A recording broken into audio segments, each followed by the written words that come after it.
संग्रामात ज्यांनी आपलं त्याग केला, बलिदान दिलं आणि या मराठवाडा मुक्ती संग्रामामध्ये ज्यांनी ज्यांनी योगदान दिलं त्या सगळ्यांना मी विनम्र अभिवादन करतो, त्यांना मानाचा मुजरा करतो. आणि आज खरं म्हणजे मराठवाडा मुक्ती संग्राम दिन या मराठवाड्यामध्ये आपण सर्वजण एकत्र येऊन या ठिकाणी तो साजरा करत असतो. आणि त्याचे पार्श्वभूमी लक्षात घेता गेल्या वर्षी आम्ही इथं कॅबिनेट बैठक घेतली होती. जवळपास 45,000 कोटी रुपयांची कामं त्यावेळेस त्याची घोषणा झाली होती. मी माझ्या भाषणामध्ये मनोगतामध्ये सांगितलेलं आहे, जवळपास त्यापैकी 29,000 कोटी रुपयांची कामं मार्गी आम्ही लावली आणि जी बाकी आहे ती उर्वरित ती पूर्णपणे प्रक्रियेमध्ये आहेत आणि ती देखील पूर्ण होती. मराठवाडा दुष्काळ मुक्त करणं, मराठवाड्याचा दुष्काळवाडा हा जो काही लागलेला शब्द आहे त्याच्या मागे हा पुसून टाकणं हे सरकारचं काम आहे. आणि म्हणून पश्चिमी वाहिन्यातून समुद्राकडे वाहून जाणारं पाणी आपण गोदावरीच्या खोऱ्यातून मराठवाड्याला देण्याचा मोठा निर्णय घेतलाय. मराठवाडा वॉटर ग्रीड हे अगोदर युती सरकारमध्ये देवेंद्रजी मुख्यमंत्री असताना तो प्रकल्प सुरू केला होता, परंतु मधल्या काळामध्ये तो बंद पडला होता. तो आम्ही पुन्हा त्याला चालना दिलेली आहे आणि जवळपास 15,000 कोटी रुपये त्याला खर्च आवश्यक आहे. आणि म्हणून मराठवाड्याचा दुष्काळ मुक्त करणे आणि मराठवाड्याच्या अनेक ज्या काही योजना मी मगाशी माझ्या भाषणामध्ये सांगितलेल्या आहेत त्यासाठी सरकार कुठेही मागे पडणार नाही. सरकार मराठवाड्यातल्या जनतेच्या पाठीशी आहे.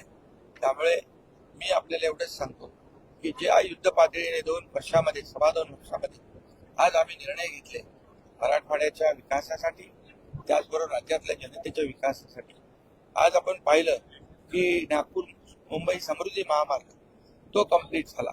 सरकार 2 वर्ष झाली, परंतु या कमी कालावधीमध्ये अशी मोठी कामं केली. आज इंडस्ट्री या ठिकाणी येते की टाटा किर्लोस्कर सारखे, टेस्ला सारख्या मोठ्या कंपन्या या ठिकाणी येत आहेत.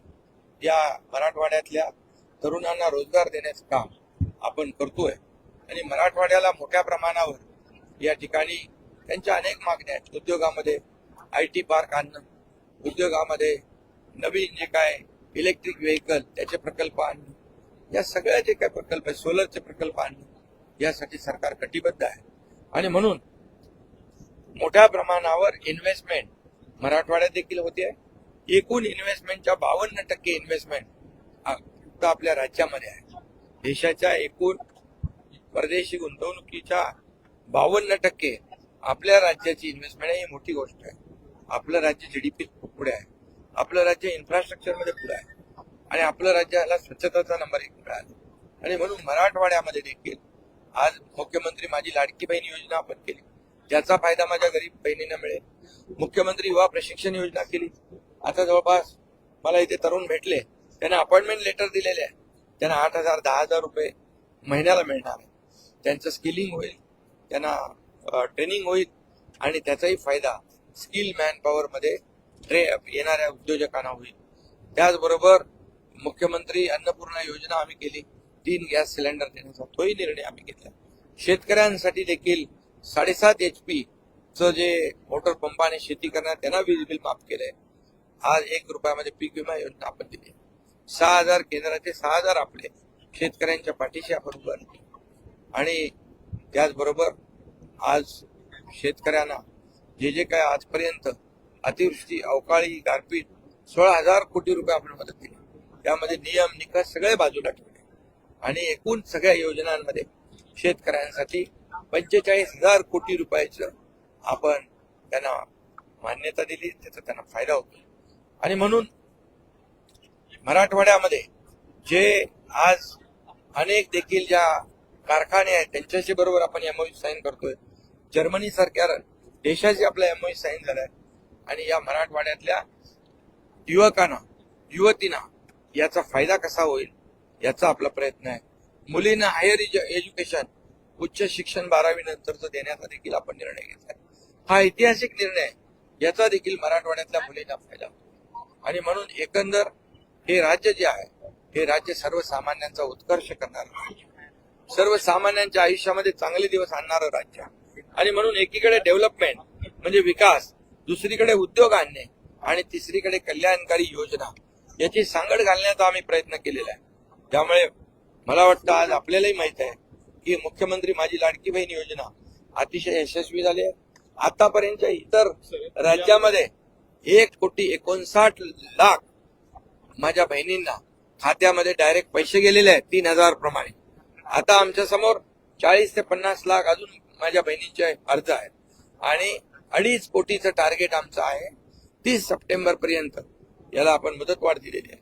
त्यामुळे सगळ्या योजना ज्या आहेत, अगदी मुलगी जन्माला आल्यापासून लेक लाडकी लखपती योजना, जन्माला आल्यापासून तिचं उच्च शिक्षण होईपर्यंत, लाडक्या बहिणीपासून लाडक्या भावापर्यंत, लाडक्या शेतकऱ्यापासून लाडक्या ज्येष्ठापर्यंत सगळ्या ज्या आहेत एक इकोसिस्टीम सरकारने तयार केले आणि त्या प्रत्येक कुटुंबाला काही ना काही सरकारमधून लाभ मिळणार आणि त्याच्या जीवनामध्ये आनंद समाधान. सेमीकंडक्टर शुभारंभ प्रकल्पाचा होतोय उद्या. सेमीकंडक्टर देखील आपण सुरू करतोय. त्याचबरोबर केंद्र सरकारने पण आयुष्यमान भारत ही योजना सुरू केली आहे. केंद्र सरकारने देखील आपल्या प्रकल्पांना मदत केलेली आहे. आणि म्हणून हे जे आपण म्हणालात की आज खरं म्हणजे आदरणीय प्रधानमंत्री महोदयांचा वाढदिवस आहे, या वाढदिवसाच्या देखील मी त्यांना शुभेच्छा देतो.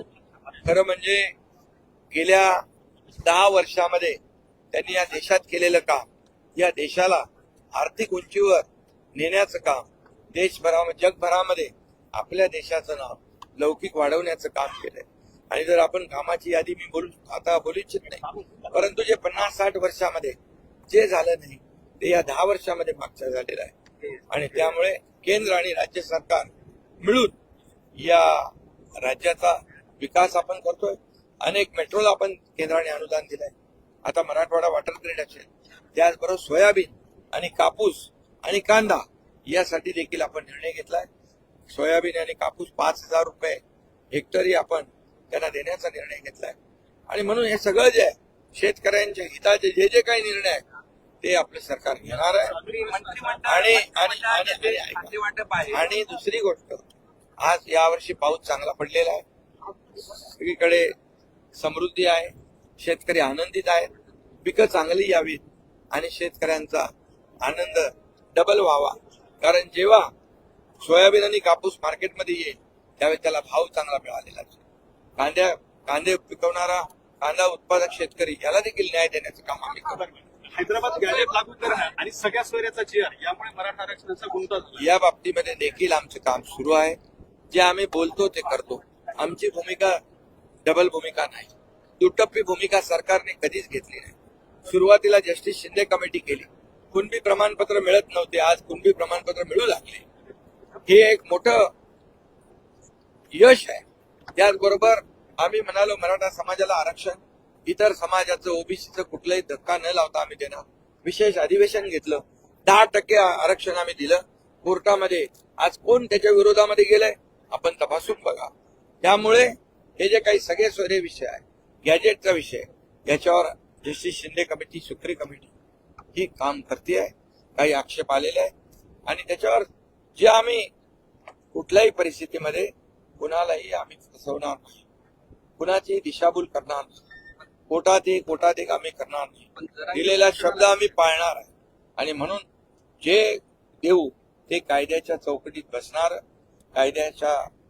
कायद्यावर टिकणार जे लाभ आहे ते आम्ही देऊ. आणि तुम्हाला मी सांगतो, मी मुख्यमंत्री झाल्यापासून आपण पहा 5,000 मराठा समाजाच्या मुलांना अधिसंख्य पदक देऊन आपण नोकरीला लावलं, सारथीचं वाढवलं, व्याप्ती वाढवली.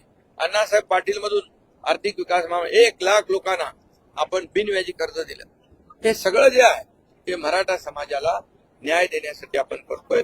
आणि माझं आव्हान आणि विनंती आहे की सरकारने एवढं केल्यानंतर, सहकार्याची भूमिका घेतल्यानंतर मराठा समाजाने देखील या ठिकाणी सहकार्याची भूमिका घेतली पाहिजे.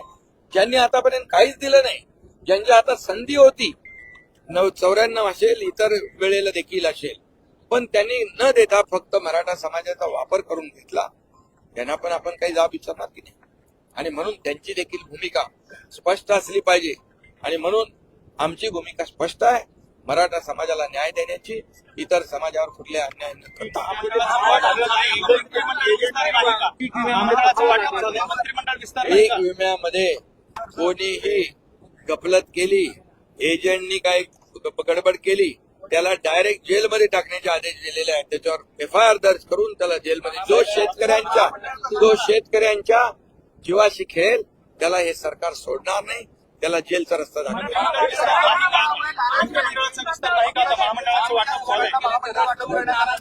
सगळ्यांना महामंडळ जे आहेत त्या आपल्या आपल्या याच्याप्रमाणे, महायुतीमध्ये कुठलाही काही संघर्ष नाही, समन्वयाने आम्ही निर्णय घेतलोय. काळजी करू नका. यामध्ये तुम्हाला एवढंच सांगतो, जे एवढं केलंय, एकीकडे विकास, दुसरीकडे उद्योग, तिसरीकडे कल्याणकारी योजना. माझ्या लाडक्या बहिणी ज्या आहेत या आणि माझे लाडके भाऊ ज्या योजनेमध्ये खोडा घालणार आहे ना, चांगला जोडा दाखवतील, पक्का जोडा दाखवतील. आणि तुम्हाला मी सांग,